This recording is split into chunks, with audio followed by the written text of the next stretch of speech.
Masya Allah, kemarin kami memberikan pelatihan dalam daurah Al-Quran. Ya.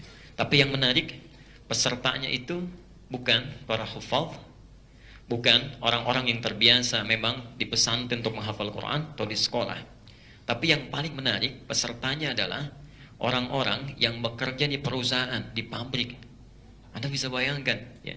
Orang aktivitas di manufaktur, kemudian membuat sebuah komunitas sampai mereka buat tempat tinggal yang khusus, ya, berdekatan satu sama lain.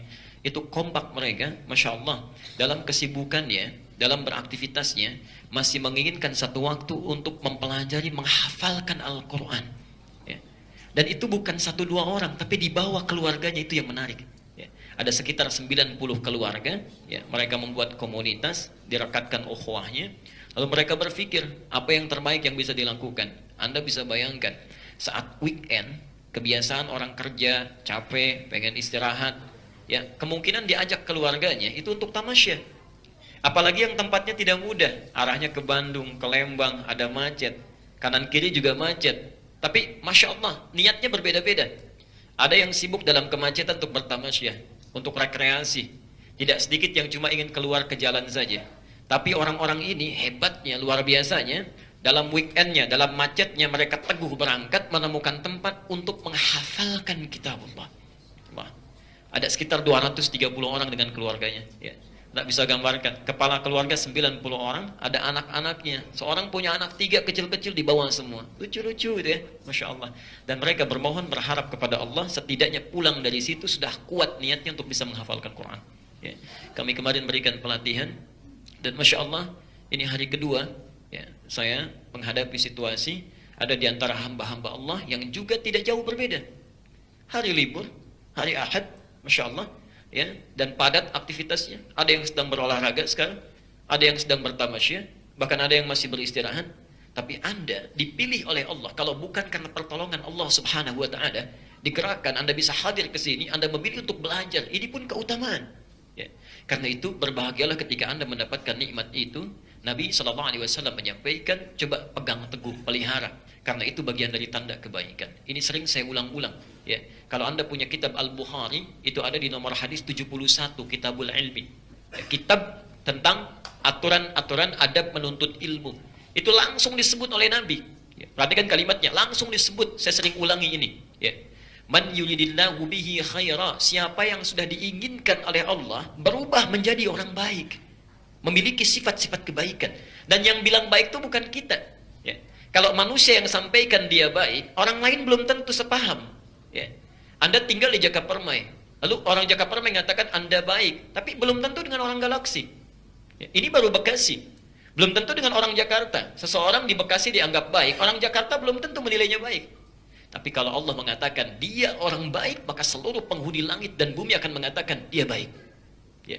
Nah, kalau seseorang diinginkan baik dalam pandangan Allah, mayyujidinnahu bihi khaira, siapapun yang diinginkan oleh Allah berubah menjadi orang baik, memiliki sifat-sifat kebaikan, kata Nabi, Masya Allah, yufaqihu fiddin, akan dibimbing dia, didorong, diantarkan, ditempatkan untuk mau mempelajari, memahami tentang tuntunan agamanya.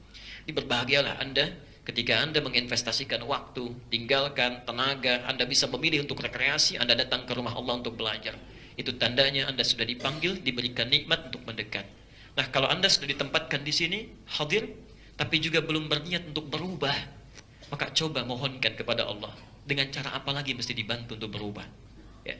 Karena itu Bapak Ibu sekalian, mari kita berkonsentrasi, kita coba untuk memahami kajian kita, karena pelajaran kita, kata Al-Quran, itu langsung disebut dan langsung ditegaskan oleh hadis.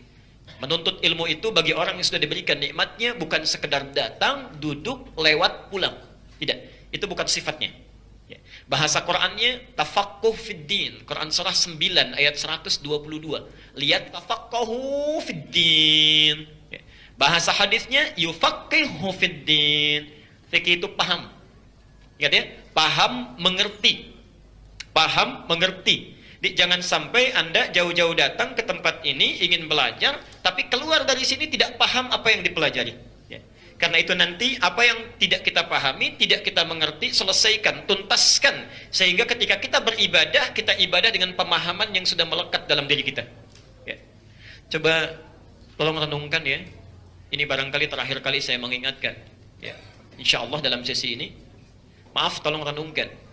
Ada isyarat di Quran, kebanyakan orang sholat saja itu tidak paham, tidak mengerti apa yang dibaca dan dilakukan dalam sholatnya. Coba Anda cek sampai terakhir sholat tadi duha. Sudah puluhan tahun, mungkin belasan tahun, ribuan kali ruku, ribuan kali sujud. Berapa persen bacaan sholat yang sudah kita pahami? Ya. Padahal para ulama ketika membuat pelajaran sholat itu disebut fikih sholat. Zakat, fikih zakat. Puasa, fikih puasa. Haji, umrah, fikih haji. Fikih umrah. Maksudnya kalau Anda belajar tentang sholat, pahami sampai paham yang dibacakan. Paham yang dilakukan. Bagaimana bisa khusyuk dalam sholatnya kalau kita tidak mengerti yang dilakukan? Ya. Karena itu, mari kita berkonsentrasi. Semoga Allah memberikan kemudahan pada kita untuk belajar. Saya mudah menerangkan, Anda mudah untuk mencerna, dan kita mudah untuk mengamalkan dalam kehidupan kita.